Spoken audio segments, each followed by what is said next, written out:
Hi, so over the last month I've been thinking a huge amount about data.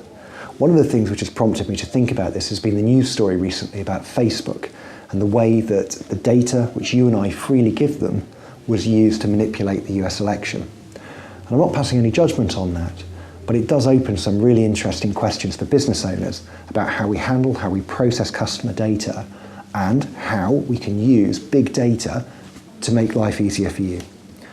So one of the ways that we already use big data is in the positioning of our marketing for our property launches. So when you instruct Preston Baker to sell your house, we agree with you who we think your target audience group is. And we position a video which is shot free of charge for your property to that audience group via Facebook.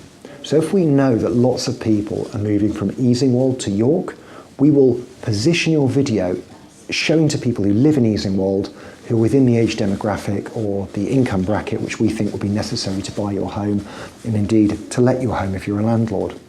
It's something unique to us and a way that hopefully we can create a really, really convenient proposition for buyers, so they're getting information without having to look for it, and also a really convenient proposition for sellers to help them sell for a better price. But what's driving this? What are the concerns about big data? And I think we give this information so freely because we live in a world where convenience is now valued more than privacy.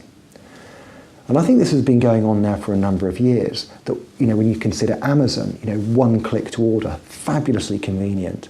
And more, whether it's booking a taxi through Uber, we kind of expect to be able to complete our journeys online.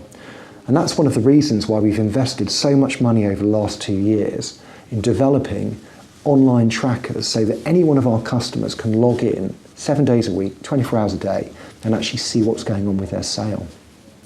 We've also analysed when people get in touch with us. And in other words, is a 9 to 5 traditional estate agency model the right way for us to behave? And of course it's not. We find that the busiest 2 hours of the day are between 8 p.m. and 10 p.m. for you wanting to get in touch with us. And again, that's no surprise, is it? We've got the kids to bed, we've got in from work, we had our tea, we've been out and played squash, we come back in, we're ready now to sit on the sofa with our iPad or our iPhone and request property details.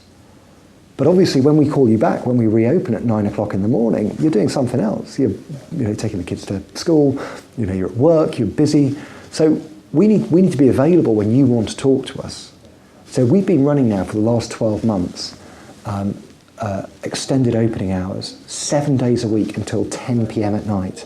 So we're here to hear from you. So if you want to give us a phone call at 9:45, we're here ready to hear from you and to get a viewing booked in for you, to book a valuation for you, and to be able to enable you to complete that journey at a time of your choosing. So, the whole sort of big data, Facebook, and how businesses need to change, I think is a really, really interesting piece and something which I think about a lot. But it's not all bad, because it means that now businesses like ours are set up to make life easier for you. So I look forward to talking to you again next month, and best of luck with the move this spring.